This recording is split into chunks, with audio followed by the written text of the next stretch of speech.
Te doy la bienvenida al podcast Hagamos Lodo, un espacio donde indagaremos sobre temas desde lo místico hasta lo mundano, de lo terapéutico a lo elemental, cruzando mares de posibilidades para crear y gestionar nuestro propio bienestar. ¿Qué dices? ¿Hacemos lodo? Hay una época del año en la que parece que todo gira alrededor de la mesa. Mesas largas, mesas improvisadas, mesas que crujen por el peso de la comida y otras que crujen por el peso de los silencios.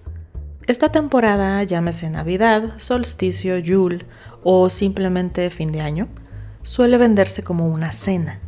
Pero en realidad es un festín y no cualquiera, es un festín invisible. Porque no solo comemos lo que está servido en los platos, comemos historias, comemos memorias, comemos afectos y a veces también culpas, ausencias, expectativas y conversaciones no resueltas.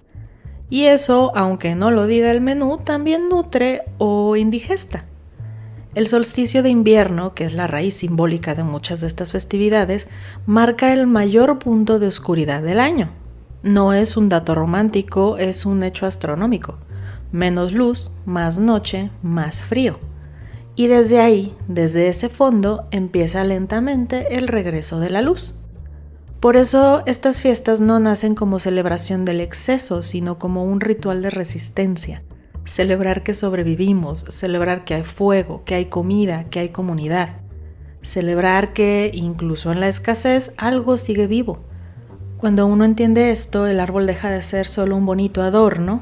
Es un símbolo potente, un árbol perenne en medio del invierno, recordándonos que la vida no se rinde, aunque todo alrededor parezca detenido. Por eso se decora, por eso se ilumina, por eso se coloca en el centro.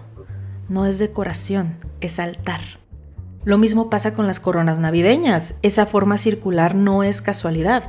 Es la rueda del año, el tiempo que no se rompe, el ciclo que continúa aunque uno esté cansado, triste o confundido. Colgarla en la puerta no era para verse bonito, sino para marcar un umbral. Aquí se honra el ciclo. Aquí se reconoce el paso del tiempo. Santa Claus no nace como figura comercial, sino como una transformación simbólica de San Nicolás de Mira, un obispo conocido por dar regalos de forma anónima, especialmente a quienes más lo necesitaban. Con el tiempo su imagen se entrelazó con las tradiciones nórdicas del invierno. El anciano sabio, viajero, ligado al frío, a la noche y al umbral, hasta convertirse en ese personaje que aparece cuando el año alcanza su punto más oscuro. Mucho antes de ser estandarizado por la publicidad del siglo XX y sin tener origen alguno en una reconocida marca de refrescos, Santa simbolizaba la generosidad silenciosa, el acto de dar sin ser visto, de sostener a la comunidad sin exigir reconocimiento, recordándonos que en tiempos de escasez, compartir también es una profunda forma de luz. Y luego están las figuras incómodas, las que hoy se disfrazan de folclore simpático, pero que originalmente no venían a endulzar nada. Krampus, por ejemplo, no era el villano de la historia, era el recordatorio de que el invierno también exige responsabilidad. Una figura que encarna el caos, la sombra, el exceso descontrolado, no para asustar por deporte, sino para poner límites simbólicos en una época donde los recursos eran escasos. Krampus no castigaba la maldad abstracta, señalaba el desorden, la falta de conciencia, el no hacerse cargo del impacto propio dentro de la comunidad. Algo muy distinto a la versión caricaturizada que hoy circula. Lo mismo sucede con el famoso gato gigante de la tradición nórdica, el Jólakötturinn, ese gato que según la leyenda se comía a quienes no estrenaban ropa durante el invierno. Suena absurdo, hasta que uno lo mira con otros ojos. En comunidades donde el invierno era brutal, estrenar ropa no era un lujo, era señal de que habías trabajado, de que habías sido parte del esfuerzo colectivo, de que no te habías quedado completamente al margen. Y el castigo no hablaba de moda, hablaba de supervivencia, de valorar lo que se tiene cuando no sobra nada. Hoy el mensaje podría traducirse más o menos así.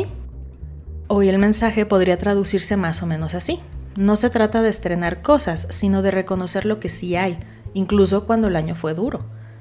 Porque si algo deja claro esta temporada es que no todos llegan igual. No todos tienen el mismo ánimo, no todos tienen a quien abrazar, no todos pueden sentarse a la mesa con ligereza. Y aún así el rito permanece. Ahí es donde entra el festín invisible. Cuando uno se sienta a compartir alimentos, también está compartiendo su estado interno, la forma en que se sirve, la forma en que escucha, la forma en que ocupa el espacio. A veces el acto más simbólico no es cocinar durante horas, sino permanecer, no huir, no pelear, no fingir alegría, pero tampoco dinamitar el momento. Eso también es ritual. Y aquí no se trata de derrumbar creencias ni de decir todo está mal, se trata de hacerlas con conciencia. Porque uno puede poner un árbol sin saber de dónde viene, o puede ponerlo como recordatorio de que incluso en la noche más larga la luz regresa. Uno puede sentarse a comer por inercia, o puede sentarse sabiendo que compartir alimento es uno de los actos más antiguos de la humanidad. Y lo mismo sucede con los regalos, porque el gesto original nunca fue acumular objetos, sino reconocer al otro. Dar algo en el solsticio era un acto simbólico de reciprocidad. Yo tengo, tú tienes, sobrevivimos juntos.